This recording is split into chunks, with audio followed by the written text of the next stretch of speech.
Seltzer Kings podcasts. In the military, veterans answer the call to serve.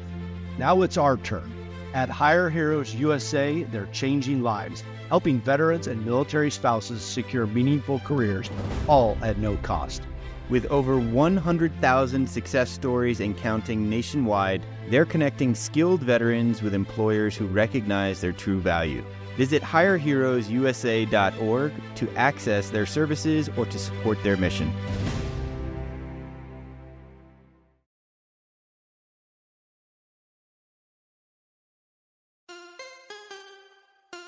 What does an 18-year veteran of the tech industry and a 20-year veteran of the military have in common? More than you might think. Welcome, everyone, to the Second Act podcast, leveling up your life's journey.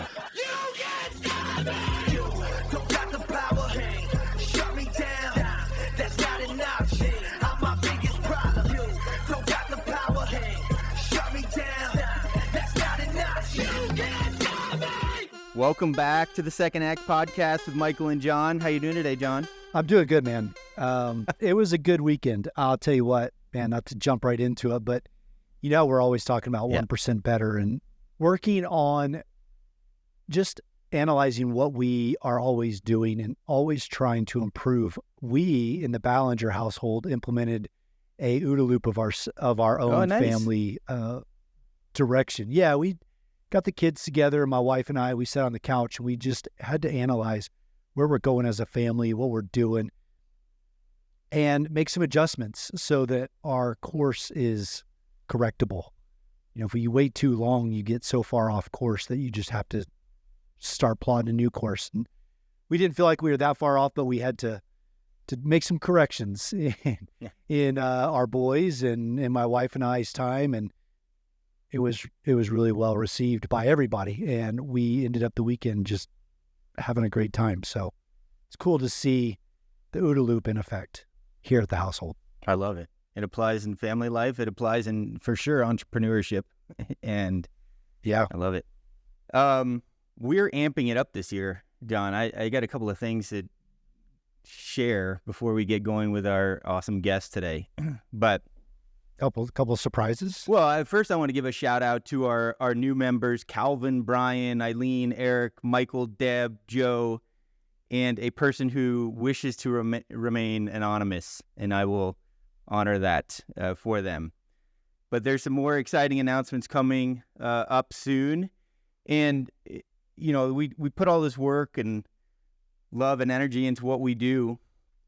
And it's always nice when we get unsolicited feedback from our guests and from folks saying that the stories we're sharing with our guests are giving them new perspectives and also making a difference, causing them to take action when maybe they hadn't in the past. So that's super special to hear stuff like that. And at least for me, and I'm sure for you, keeps me going in this journey. Yeah, our last guest that we interviewed was a former convict. Yes. Came out of prison and just reinvented his life and is now thriving. And that I've talked about that with so many people since recording and over the weekend. It's been a really exciting conversation to share with other people. But you're right. Some of the stories we're hearing, and I think today's going to be no different, but they're exceptional and they're inspiring so many people. So yeah, I love it. Absolutely. And last but not least on the announcement, so we've made some website updates, and our guest today is actually featured on our homepage at the bottom as part of our journey. If you go to www.michaelandjohn.com, because he is a very important part of this journey and how you and I came together, John. Without this individual, we would maybe have never met. So if anyone was wondering, our guest today is the person who made that happen. That's right. So with that said, I would like to introduce our guest. In this week's episode, we're joined by Jon Macaskill, former Navy SEAL commander turned mindfulness teacher and leadership coach. Jon's life started in South Africa, but his family moved to Louisiana when he was a small child. During his youth, he discovered his gift as a competitive student and athlete eventually landing him at the Naval Academy. After graduating from the academy, Jon went on to serve in the Navy until 2020, with most of his time in the special operations community. Over the course of his naval career, Jon served in multiple highly dynamic leadership positions, from the battlefield to the operations center and the boardroom. Post-military career, Jon has pursued an entrepreneurial path fueled by his passion for helping people and organizations through mindfulness coaching, resilience training, and keynote speaking. I can personally attest to Jon as a coach. He is an amazing person to work with. Jon is also the co-host of a popular podcast called Men Talking Mindfulness, where they engage with a wide range of guests on how to break through barriers, foster resilience, and promote peace. There's a lot more to unpack between the three of us in today's show, so let's get to it. Welcome to the show, Jon. Hey, thanks, fellas. So good to be here, and so great to see you guys doing such great things together as a pair, a dynamic duo. So great to join you. Man, I'm just excited to see you, Jon, because we live miles away from each other here in Colorado Springs, and between your career and your time going around speaking and all the things you're doing and me and, being in a sales role, our paths seem to never cross. But having you here today is truly an honor, and just seeing that smiling face, man, I am immediately reminded of the first time we met. We went to a Starbucks. I was new in town, and we got linked up somehow, but that conversation immediately went into some really deep topics, and I just appreciate who you are, both on your podcast, who you are on stage, who you are as a person, to really wrap me up and introduce me to a lot of people here in the Springs, and be kind of that integral person in my life here as I started in my transition 2 years ago. So, man, I just want to say thanks for that, and I'm excited to have you on today. It's been an honor, man, and that's one of the things I thrive on is paying it forward, and then seeing those that I've paid it forward to continue that. So, and that's exactly what you guys are doing right here, right? I've had the honor of coaching Michael, and I'll be honest, I think those coaching sessions were as good for me as they were for Michael. Yeah. And I know that Jon, you and I have talked a lot in the past, sometimes in person, sometimes over the phone, sometimes just via text. But you guys are continuing to pay it forward. So love it. And again, honored to be here with y'all. Well, Awesome. Man, we are honored to have you, and I'll get into it, because our time is limited, and you've got just a fantastic story, Jon. And so let's start where we usually start with all of our guests and go back to the beginning. So as Michael announced in the intro, you came from South Africa, you moved to Louisiana. Let's start there, learn a little bit more about your early life growing up in the Bayou State. I guess somewhat famous for the Saints and Mardi Gras, crawfish and muffaletta sandwiches. So those are good. Share Muffalettas. Sorry. Yeah. But give us some of the childhood moments that helped shape who you are today. Yeah. So, going back to the beginning there, I'm not going to go into my birth and everything else, but from South Africa, I lived there until I was 7 years old. And, a couple of reasons that we left. One was South Africa in the 80s was still practicing apartheid, which, for those who aren't aware what that is, was the segregation. And specifically in South Africa, the white minority held anybody who was non-white down. Most of them there are black. So we didn't agree with that. I was 7 years old at the time, so I didn't really know whether to agree or not. It's just who the community culture that I was brought up in to that point. But my family, my parents didn't agree with that. And then additionally, South Africa was still practicing the draft. So my parents, this piece is a little funny, but they left South Africa to avoid the draft for myself and my younger brother. And then I came over here and years later voluntarily enlisted in the military. Jeez. But, the way that I always cover that is, at least I had a choice in the matter. So my younger brother did not go into the military. I did. I chose to, though. I wasn't told that I had to. So that was the difference. But, reversing or rewinding a little bit prior to that enlistment, I was a competitive athlete, and I was blessed with doing well in school. I don't know that was necessarily my own doing, but it had a lot to do with my parents, and I was surrounded by people who supported me, my three older sisters and my younger brother. So I was blessed there. I was a track and cross country runner, and my coach, he also supported me, not just athletically, but also academically. He pushed us to, if we didn't have certain grades, then we didn't compete. So, having that accountability within my family, within the team, within my coach, that helped me a lot to develop my own azimuth. Coming back to what you were talking about, John, if we get on path or if we get slightly off path, if you're off path just slightly for long enough, then you are end up in a completely different destination than what you had planned. Well, luckily I had people that kept nudging me back to a good path. And that did lead to my enlistment in the Navy. I tried to get into the Naval Academy out of high school, and I was rejected originally. And that hurt. Funny enough, like I targeted only one institution of higher learning, and that was the Naval Academy. I did not apply to West Point. I didn't apply to the Air Force Academy. And funny enough, I now live in the Air Force Academy's backyard here in Colorado Springs. But I didn't apply to either one of those. Not that they're bad institutions. I just wanted to be really badly be in the Navy. I wanted specifically to be a Navy SEAL. So I applied only to the Naval Academy, got turned down, and then enlisted in the Navy because I thought, this is another path to the ultimate goal. And got picked up from the enlisted ranks with a Secretary of the Navy appointment to the Naval Academy. Graduated in the last peacetime class in 2001, and then we all know what happened a few months later. And I was in SEAL training at that point, and then the rest is history as far as the SEAL time.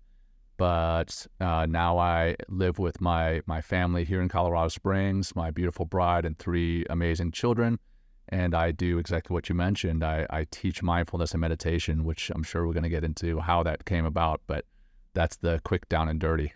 So that's conviction and focus right there. Naval Academy or the Navy, no other options. Like, what was that about? That's right. Why was there no other consideration for anything else?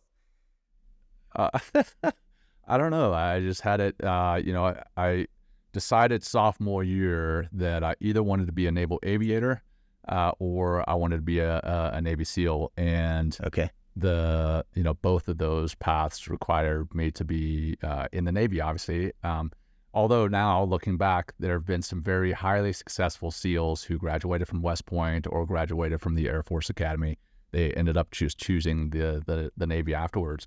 Had I known that, I may have applied to those other lesser institutions. Oh, yeah. No, obviously I don't truly believe that, but any veteran who doesn't poke fun at the other services, I always have a little question in my mind. I'm like, were you truly in the service? Can you truly be trusted? It's kind of expected, I guess, right? So, Okay. It is expected. Yeah, for sure. And did growing up by the water, both maybe in South Africa and also in Louisiana, did that influence you? I mean, do you like to be in the water, be around water? Is that part of that reason? Absolutely. Yeah, absolutely love it. Funny enough, I didn't grow up around the water too much in Louisiana. I grew up in the northern part of the state, in Ruston, which, if you're familiar with Louisiana at all, it's smack dab in between Shreveport and Monroe, on the I-20 corridor. Not a whole lot there besides like Ruston Peaches and Louisiana Tech University. But it's always good to go back and visit my three sisters there, and my parents are still there. We spent summer vacations on the Gulf Coast. I loved the water. I was, Cape Town, South Africa is where I was born, so that was right on the water. Yeah. So yeah, I definitely had an affinity to being in the water. I was a lifeguard from my freshman year all the way through high school, and swam there at a lake in Louisiana, but it wasn't the ocean. But yeah, that definitely had a play in it. I wanted to be on or around the water. Ironically, with as much training as I did in the SEAL teams, I spent less time in or around the water. I spent a lot of time in the desert. So go figure. Yeah, that's funny. Yeah, right. Cheers to spending time in the desert. I've got to ask, John, because Michael and I talk a lot about influences in our childhood. How much of an influence was Magnum PI on you as a kid? I mean, Because Magnum PI. I loved Magnum PI. I watched it every week, and Yes. I thought I wanted to be a SEAL until that episode came out where he spent, I don't know, 28 hours treading water, waiting for rescue, and he kept getting bumped by sharks. And I was like, nope, not for me. So, Yeah, man. Actually, Magnum PI and James Bond both had a lot to do with my becoming a SEAL, and the movie The Rock. But yeah, Magnum PI. I mean, he lived with Higgins, which was always questioned that relationship. I'm not sure what that was all about, but you know, he drove a Ferrari. He wore the short shorts and the Hawaiian shirts. Got to fly around with, what was it, TC with his helicopter. I'm sure TC played a big part in your being a helicopter pilot there, John. Well, is you know, that I the right thought if I name as a can't, TC? if I couldn't be Magnum, you know, with that mustache, I was at least going to be somewhat like TC. I mean, granted, he was a black helicopter pilot. I'm white as can be, but man, yeah, that show was huge in my life. I obviously loved it, also watched a lot of others, but and then James Bond, man. James Bond was a British naval commando, so I wanted to be him. And then the movie The Rock, which ironically all the SEALs get killed in, but I still wanted to be a special operator from when I was pretty young. Nice. Yeah. Well, so I got to know, John, you know, as you're going through, you know, high school and then going through the academy, you mentioned the desire to be a SEAL, but there's obviously different other paths. Did you ever think, I don't know if this is going to be the right fit, or I don't know if the SEAL community is really what I want to be a part of? Because for all the great things that they stand for, there's also a lot of difficulty getting in. And I know there's a lot of adversity. And I wanted to be a helicopter pilot, and I really struggled at some of the fundamentals in the basic training that I was going through. And I thought, man, maybe this just isn't the right direction. Maybe I'm missing something else that I need to be a part of. Did you ever come up against that opposition and it changed the way you thought about it? Or did you just plow through? There was time at the Naval Academy, ironically, John, you're going to appreciate this. At the Naval Academy, in between junior and senior year, you get to spend some time, you know, out at sea or with the Marine Corps or with whomever. And I spent some time with the Marine Corps at what's called Leatherneck. And I have to tell you, at that point, running around and doing land navigation, shooting the machine guns, and spending time in like a bivouac with the fellow midshipmen who wanted to be Marines, I decided then that I was like, you know what? I want nothing to do with anything on the ground. I want to fly. And then for some reason or another, during senior year, that switch got flipped in my mind, and I said, you know what? As difficult as that was, it was a lot of fun, and I want to be either a Navy SEAL or a Marine.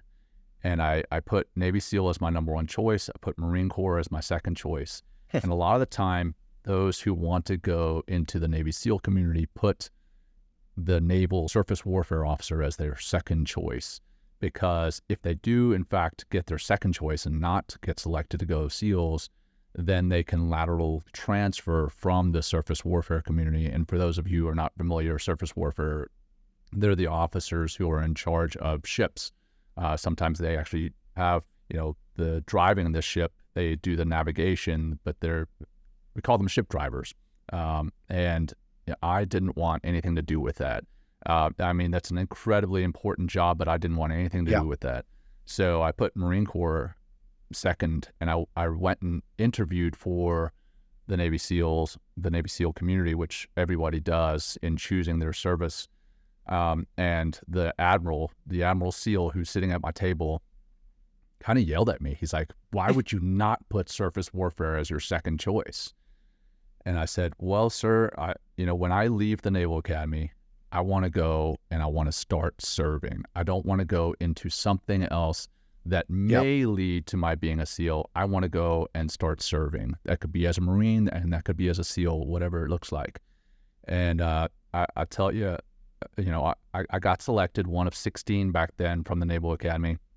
Now I want to say it's up to like 30 something, but they selected 16 guys from the graduating class.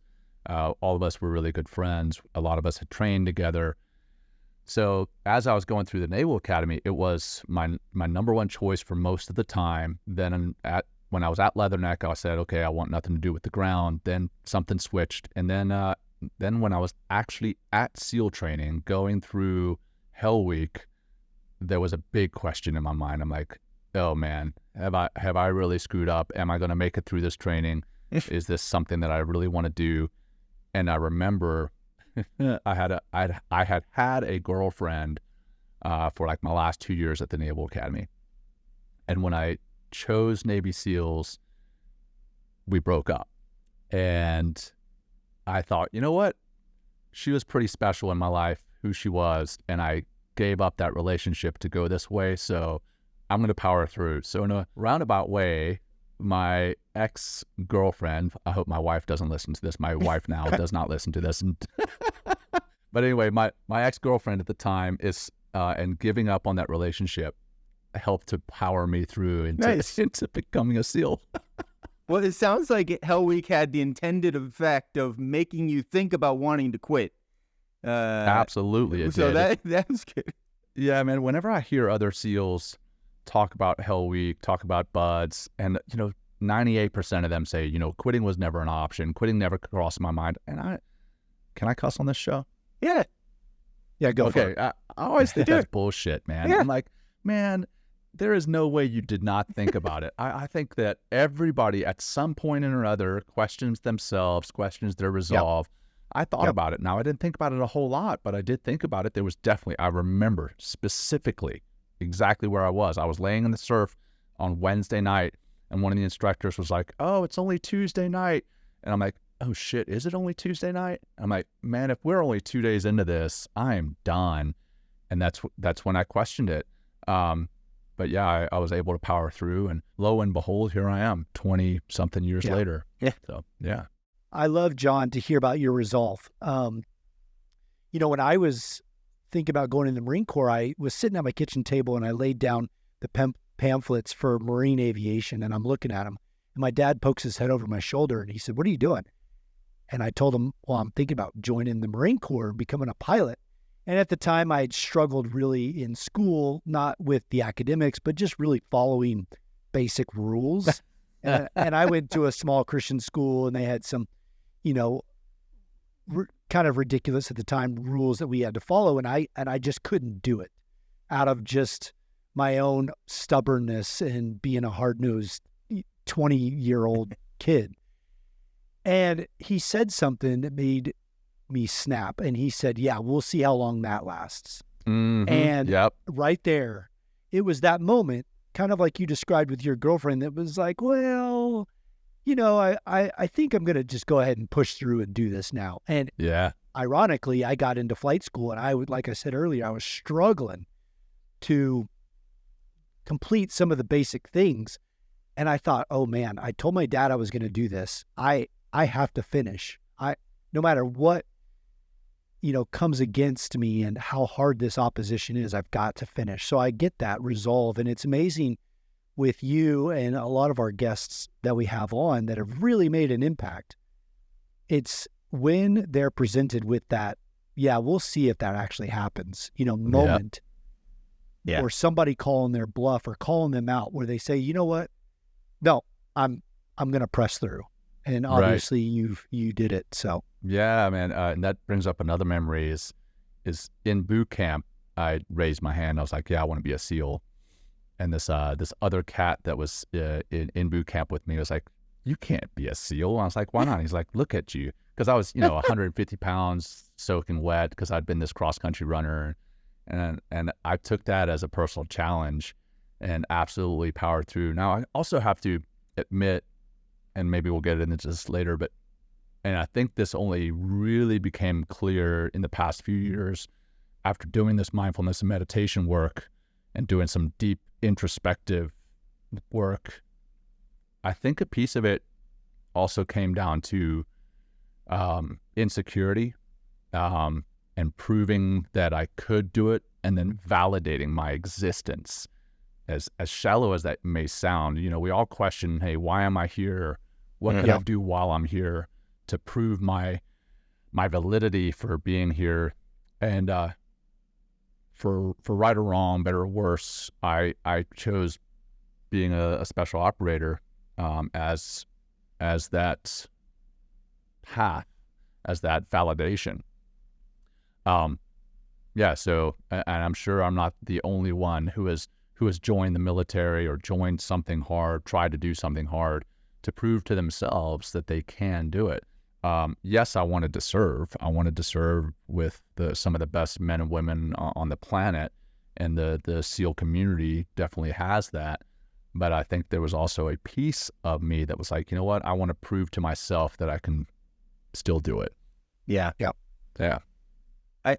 I think it's one of the core characteristics that separate people who will quit from those who will keep going on, is finding that intrinsic motivation versus extrinsic motivation. If you're relying on external factors for validation and sort of the feel-good stuff to keep you going, those are sort of fleeting in nature. Whereas if it's intrinsically motivating you to do something, you want to prove the doubters wrong, but you also have to have that drive to keep going. But I want to come back to one thing, Jon. You said you interviewed to become a Navy SEAL. What is an interview to become a Navy SEAL? Like, just some of the basic. What are some of the questions that come up, if you can share for our audience? Yeah, they're wild, man. So at the Naval Academy, again, you put your wish list of what job it is that you want to get when you leave, and you interview for each one of those, you interview for your top one. And, when you get to the Naval Academy as a freshman, there's like 200 dudes who are like, yeah, I want to be a SEAL. And then as the time goes on, you go through several wickets that kind of whittle that number down. And by the time you're a senior, there's like 50 guys who are still pretty hardcore. And of those 50, we all interview, and then you take a physical test, you do all these things. And then the interview we had at the time, he was going to be the development group commander soon. And I've got a story there too, so remind me to come back to that. Okay. So this guy, he's about to be, he was not an admiral at the time. He was a 06, so Navy captain, became an admiral later, but he's sitting at the end of the table, and then there's a couple other SEALs that work there at the Naval Academy who are on the interview board. And, they ask you, why do you want to be a SEAL? I mean, the standard stuff that you can imagine. And then they asked me, like I mentioned before, hey, why don't I have surface warfare as my second choice? And the captain at the time kind of yells at me. And then they ask you, if you could be any animal on the planet, what animal would you be? Oh, interesting. And I chose a dolphin. I said a dolphin, and they're like, okay, so why? And I was like, well, dolphins like the water. They always appear to be smiling, and sharks are scared of them. That's all. That was my whole rationale for why I wanted to be a dolphin. That's the best. And then there was this other cat.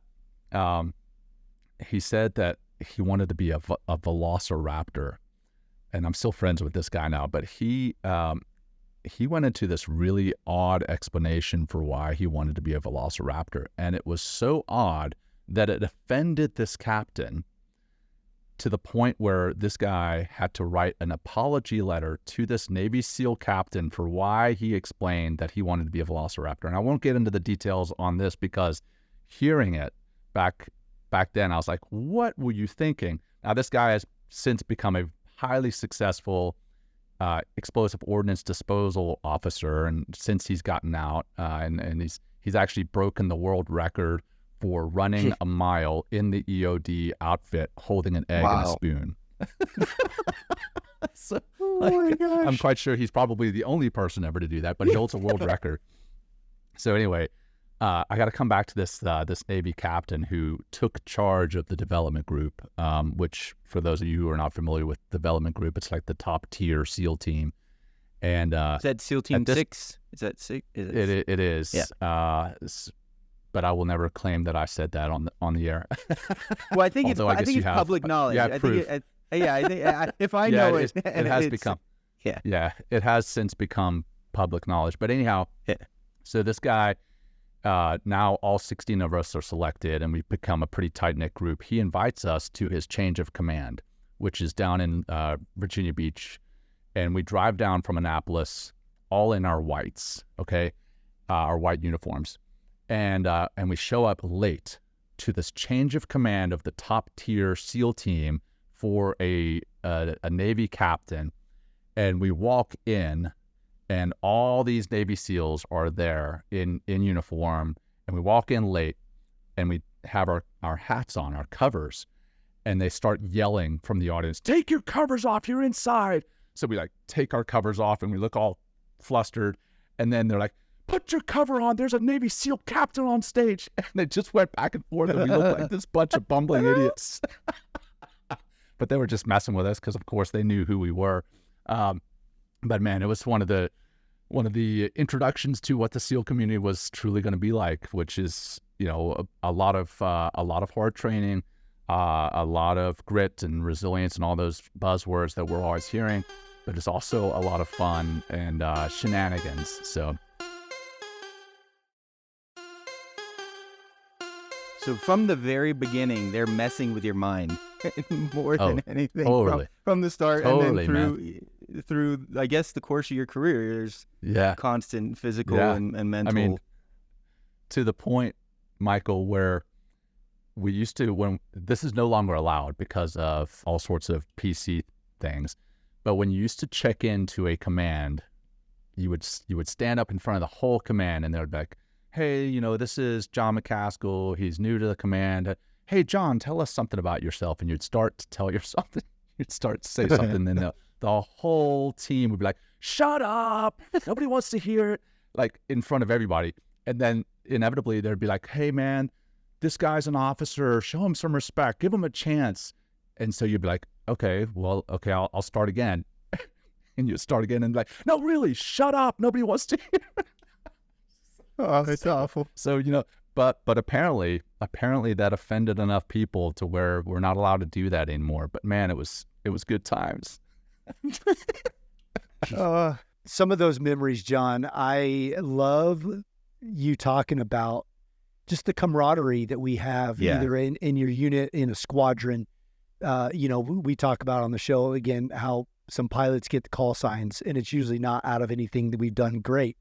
Right. But it's that time spent together that a lot of people don't realize is the glue that bonds us when things really, really get tough, when circumstances are not in our favor, and we're up against a lot of odds, or we're in a situation that we've only trained for, we haven't really actually done in real life. But those stories put such a smile on my face, and I love when I have military guests, when we have military guests on the show, and they start talking about that stuff, because it takes me back 15 years to some of those amazing relationships. That brotherhood, and I say specifically brotherhood, is because in the SEAL teams, it's specifically men to this point. We've opened up training to women, and I'm sure in the coming years we're going to see our first female SEAL. But in the meantime, that brotherhood, that camaraderie is so tight. I still have text threads with my first platoon, second platoon guys, and we're still sharing stories about stupid quotes, stupid things that people did. I mean, some of the most ridiculous shit you've ever heard of. And we still get a kick out of it to this day, you know, 24, 23 years later. But yeah, there's definitely times I miss my first act, right? But I'm moving on to my second act, and I'm very proud of that transformation that I've been able to make into the second act. And it's been fun, but a lot of it, funny enough, I think stems from that first act. So yeah, it's definitely that camaraderie, that brotherhood. It's interesting. Most of your time has been in the special forces, special operations community, where there's this incredibly high standard, high expectations, high level of execution for all the things that you do as a team and as an operator. So as you bring that to a close and enter your second act and enter the civilian world, that most people don't have that SEAL mindset or the special forces mindset and operate at those levels. Talk about how you have to adjust your own sort of thinking and mindset to deal with, what is like the real world of everyday people, whether it's a business partner or a friend or family member or your community, and move yourself away from that high intensity, high standard environment that you were in. Yeah, I'm not sure I have.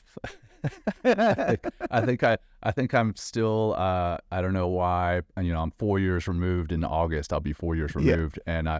And I still attack a lot of things with a lot of intensity. I mean, hell, talking about this past weekend, John, how you started the show off. This past weekend, I introduced my two oldest kids. So I've got 3 kids, a 7-year-old, a 5-year-old, and a soon-to-be 3-year-old, to geocaching. And I'm not sure if you guys are familiar with geocaching, but basically there's thousands of these little treasures all over the world that have geo coordinates associated with them, and people can go out and find these little treasures.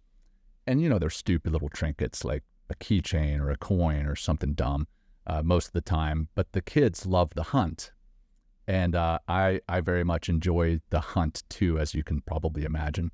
And I introduced them on Friday to like one thing. And from then I saw their joy in their face, and I'm like, okay, we're doing this the rest of the weekend. And like full on intensity. I mean, it was, you guys live right here, so it snowed this weekend. Yeah. And it was blowing wind. It was freezing cold. And I was like, I don't care. We're going. and they were gung-ho, man. They went full on. And to a point, there was one stupid little find that we could not find. And I was like, okay, guys, we're just going to come back. And my 5-year-old and my 7-year-old, my 5-year-old little boy and my 7-year-old little girl were like, no, Dad, we're not quitting. I was like, yes, you passed the test. We found it in the snow, but yeah, coming back, I don't know that I've necessarily transitioned from the hard charging mentality. I still, in a way, try to apply that to everything, with a little caveat in that I try to do that with, what I teach now is mindfulness and being present in the moment, being in the here and now. And sometimes I even tackle that with the intensity. Aggression. I'm going to crush this meditation. I'm going to be so mindful. I'm going to be the most mindful person on the planet. But yeah, I don't know that I have necessarily transitioned from that. And I don't think that was all from the SEAL teams. I think it was refined in the SEAL teams, but I think that's just been in my DNA. Which was further refined from my coach in high school, as far as my track and cross country coach. Then, I played football and basketball and baseball in the earlier years, and those coaches refined me, which, is another conversation completely. But I feel that athletics really helps to define and refine grit and tenacity. Academic pursuits can also do that, but I really think athletics can have a big play in that, pushing yourself past your limits. But yeah, now I think I've gotten a little off track from the question. But bottom line is, I still have a lot of gung ho in me, I believe. There's some addictive aspects to that intensity. It feels good when you're charging hard and getting stuff done. Some people are just wired like that. But a lot of people are not wired like that, and that's sort of the yin and yang of life. And I will say, John, working with you a couple of years ago and learning about mindfulness and meditation and and how the brain works and the STIA process, all the things that you sort of like introduced to me.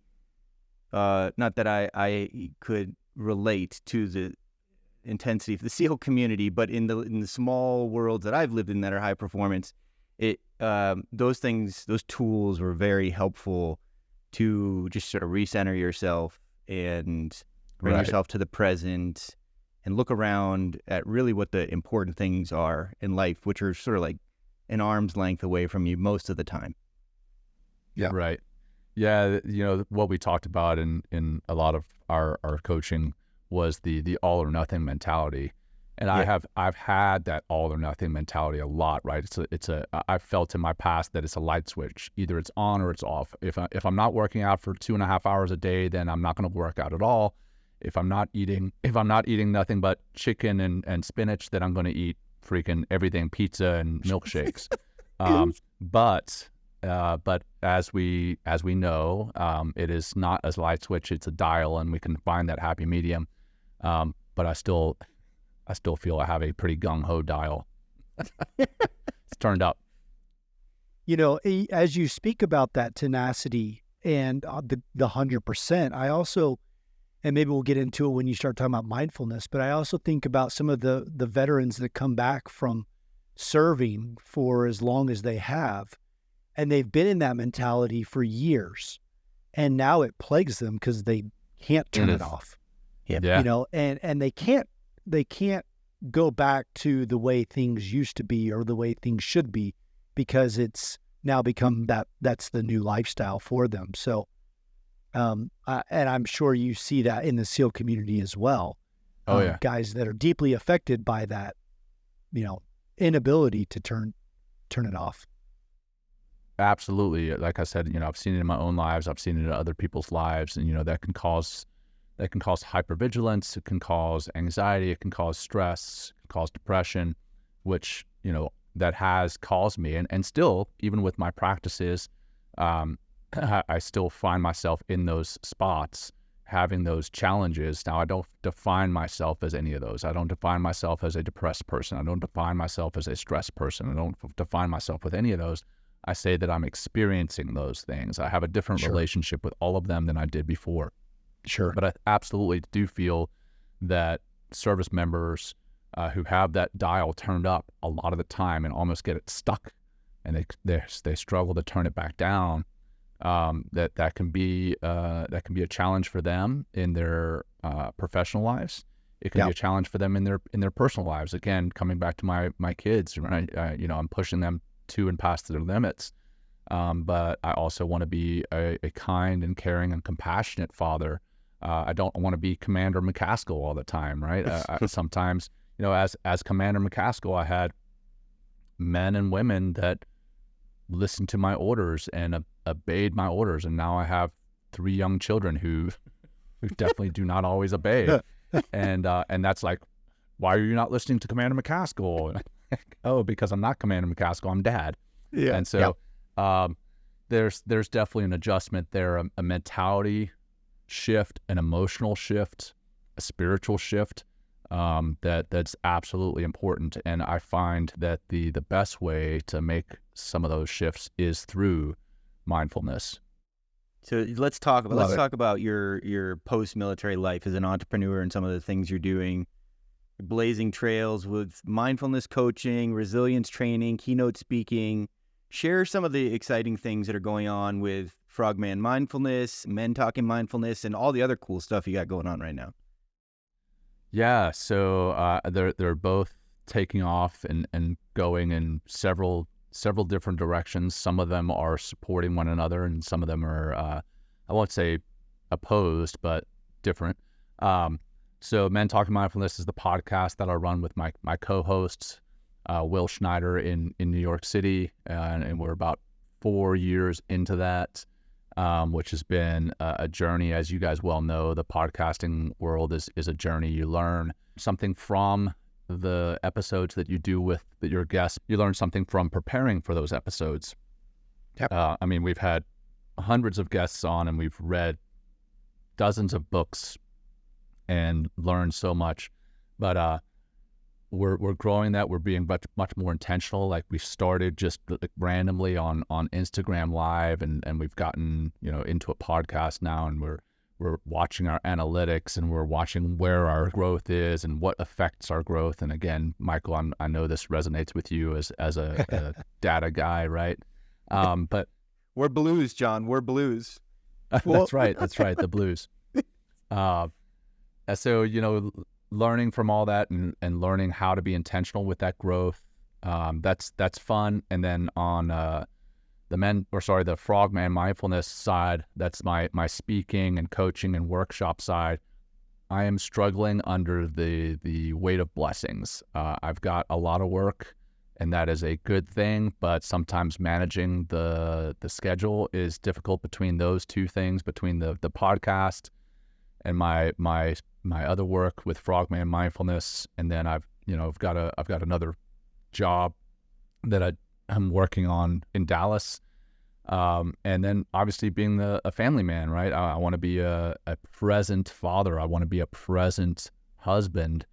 And sometimes I get, even with my practice of mindfulness and meditation, I get sucked into trying to do work when I'm at home with my kids. Luckily, they keep me in check. They're my accountability buddies. Yeah. They're like, hey, Dad, put that phone down, right? Yeah.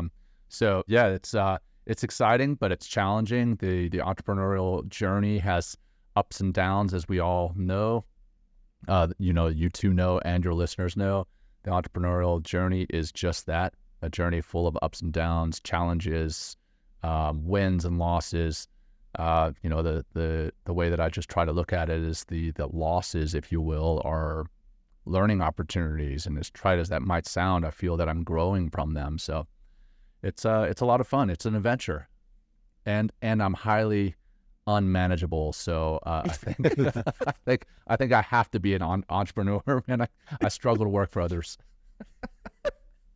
Like all I think about if I'm getting reprimanded by this 25-year-old kid is like, man, if you could see with the things that I've done and the people that I've led, and you're telling me about your MBA, I don't give a shit about your MBA. I love that you think it's great, and I appreciate and applaud you for going after it. But I've got some real leadership experience, not just something I learned about in class or a book. Well, open up a little bit and tell our audience about some of the speaking that you've been doing, that process. Yeah. Because I started talking to you a year ago when that was just in its infancy.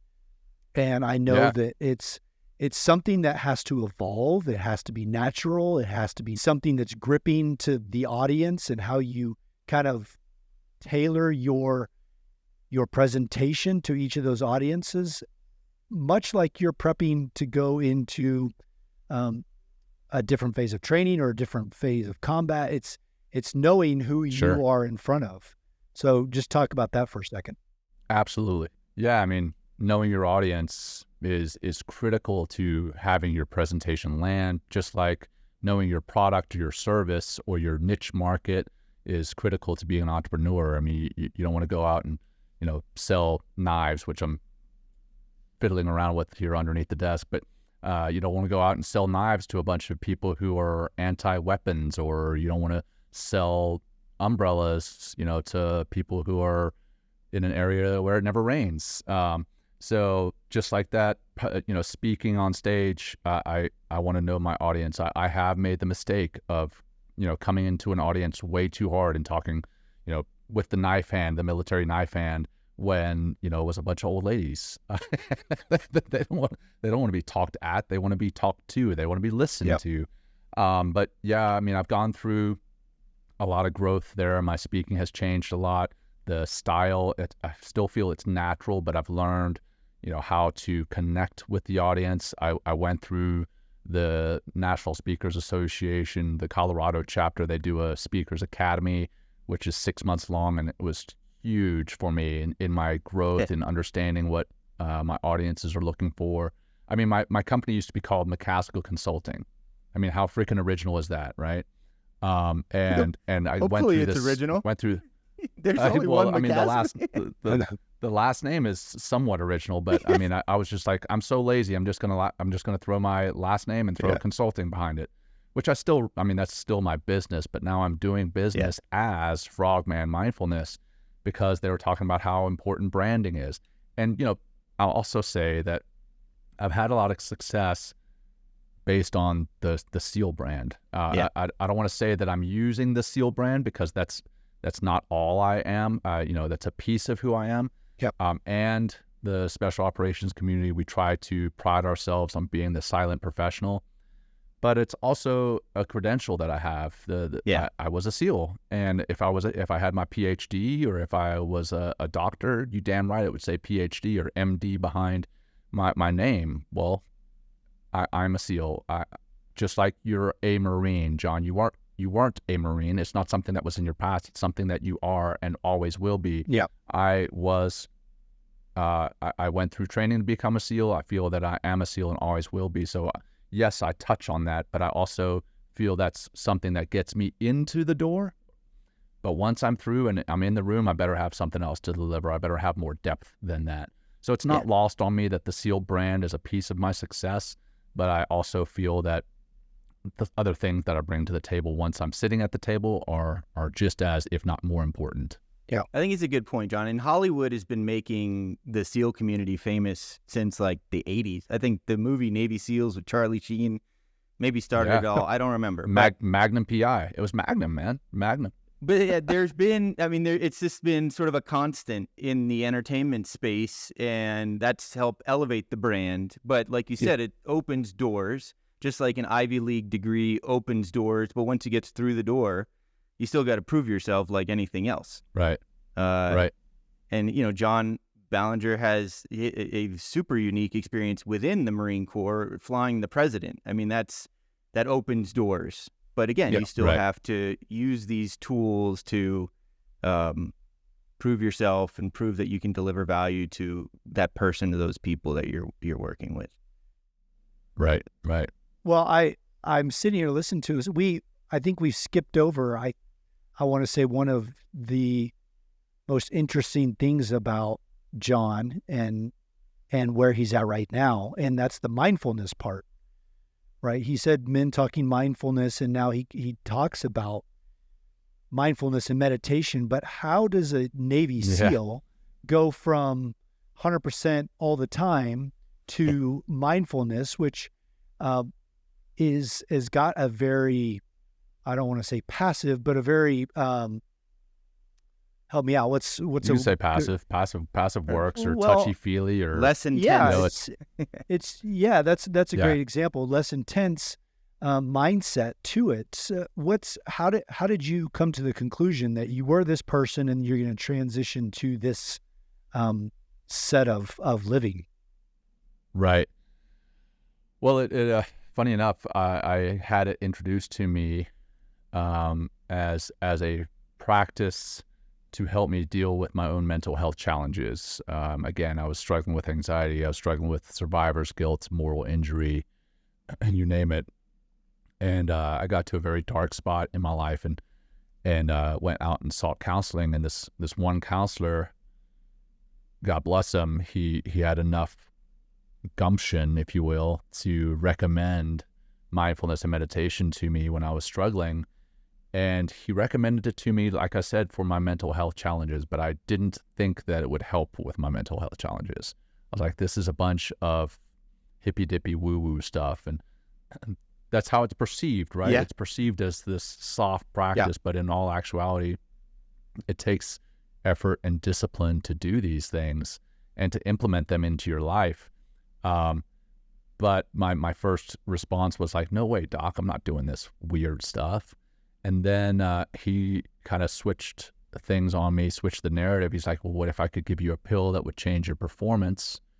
And as a type A personality special operator, we're always looking for something that's going to improve our performance. And this part sounds a little rehearsed because it's a part of my keynote speaking. But yeah, we're looking for an edge, right, over our enemy on the battlefield, or I'm looking for an edge. I'm looking for an edge over you two, right? I'm looking for an edge over my buddies. I'm looking for something that's going to put me ahead. And so as you can imagine, it wasn't a pill. It was mindfulness and meditation. So to be honest, I started it as a performance enhancement. And then the quote unquote byproducts or side effects, if you will, where that it also helped me to address these mental health challenges. And it changed my life so much that I attribute it to not only changing my life, but quite literally saving my life. And so, in the service, we have this duty and obligation to serve. Well, now I feel that it's my duty and obligation to continue to serve, just in a different capacity, and that's by paying it forward, by sharing what mindfulness and meditation have done and continue to do for me in my life, personally and professionally. I think it's changed who I am with my wife and children. It's changed who I am as a friend. It's changed who I am as an entrepreneur. It changes my relationship with my own personal thoughts and feelings. So when I was looking at getting out, when I was looking at what my second act was going to be, I was looking at some bright and shiny objects. I was looking at getting my executive MBA or going back for my full MBA. And I got to put my caveat out there for anyone listening who has their MBA. I do applaud that. I just had one instance when I did have a 25-year-old guy straight out of school with his MBA trying to tell me about leadership. So I applaud you guys for getting that. But anyway, I was looking at all these bright and shiny objects, and then I was like, you know what? I'm going to go after this kind of non-traditional route. And it's been a blast. And I tell you, I think, Michael, you were talking at the very beginning about messages that you receive from your listeners. I received similar messages from my listeners of the podcast with me and Will. I received messages from social media followers, on LinkedIn. I get emails saying, you know what, and this is very, very true. I had a message come through on LinkedIn from a guy who was like, you know what, I had a gun in my lap today, and someone told me you need to listen to this guy's show and one particular episode, and they pointed them at, and I don't know what happened, but it saved him. That's at least amazing. in that moment. So yeah, I tell you, there's no amount of money that you can give me that is going to be that rewarding. Yeah. So it has been a blast. It is hugely rewarding, personally and professionally, what I'm doing now. So I am very thankful for the opportunity to do what I'm doing.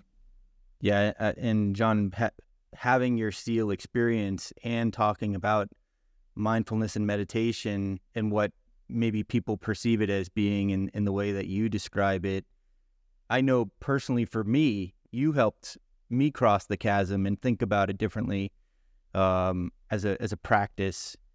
So I can personally attest to the information that you shared and the benefits it's had. I do it twice a day now, 20 minutes a day. Nice. And there you go. But I didn't start that right away. I looked at it as sort of like this tool to use periodically rather than make it part of my routine. And now it's part of my routine as of February 28th of this year and every day since. And I can tell you, just from a clarity of thinking, from like an inner peace, there's just like a number of factors that are just fascinating to me. And as someone who sort of likes to see the extremes, and in some cases experience the extremes, you want to see the polar opposite of what that is, and just to get back to center. So right. Yeah, so I'll just share, with our audience that it's been an amazing experience. So thank you.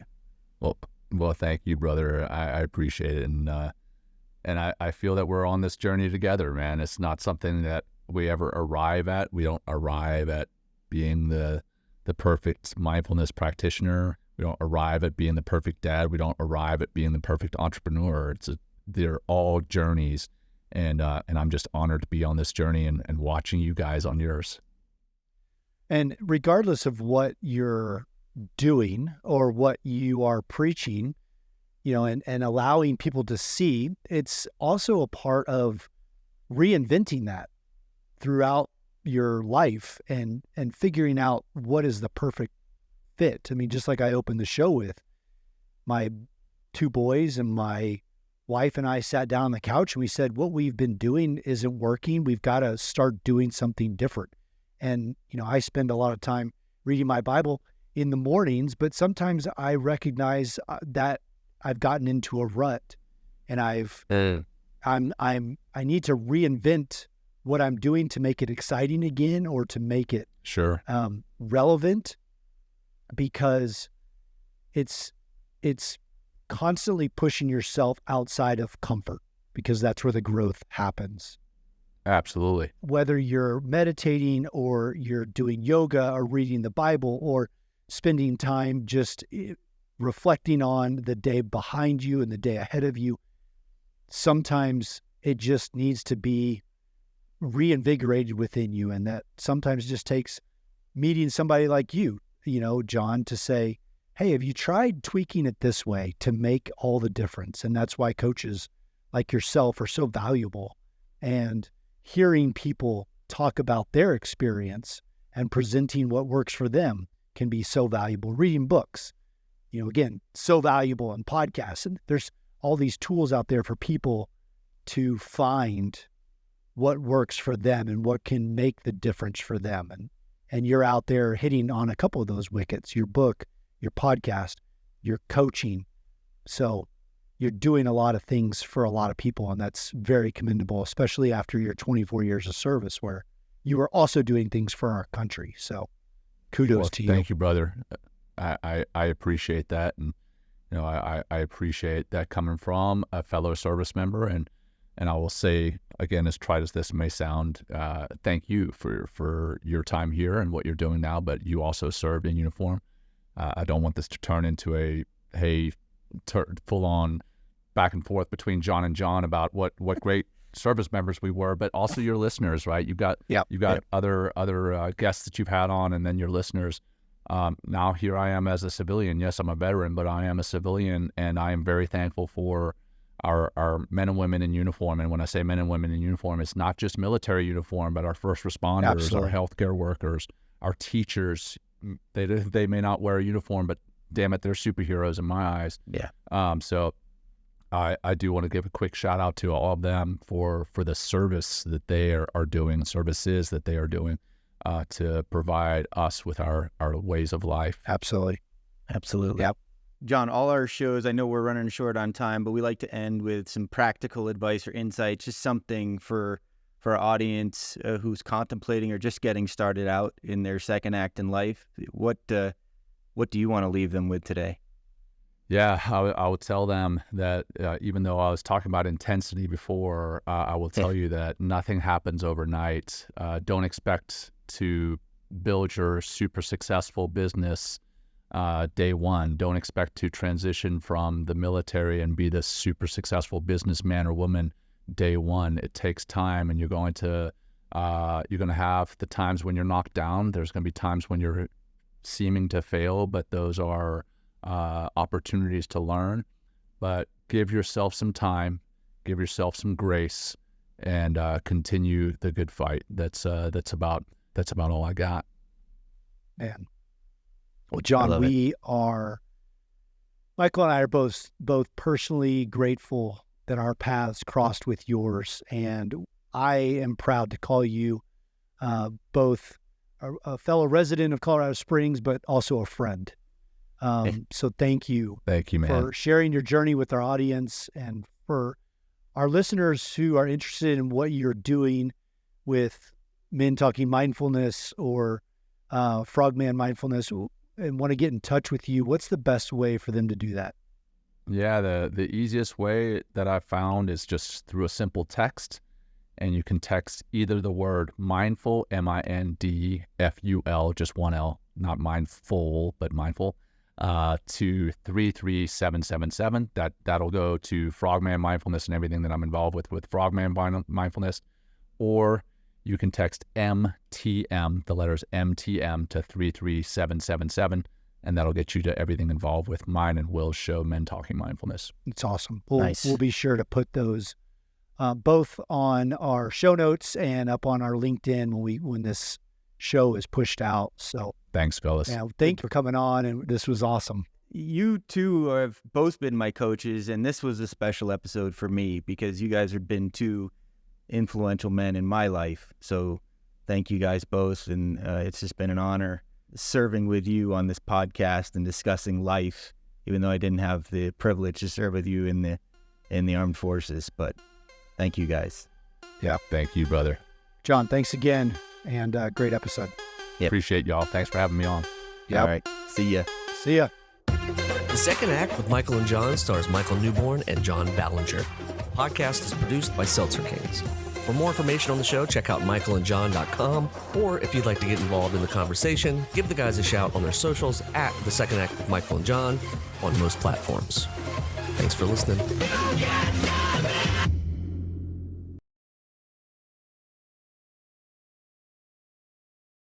Seltzer Kings. Podcasts.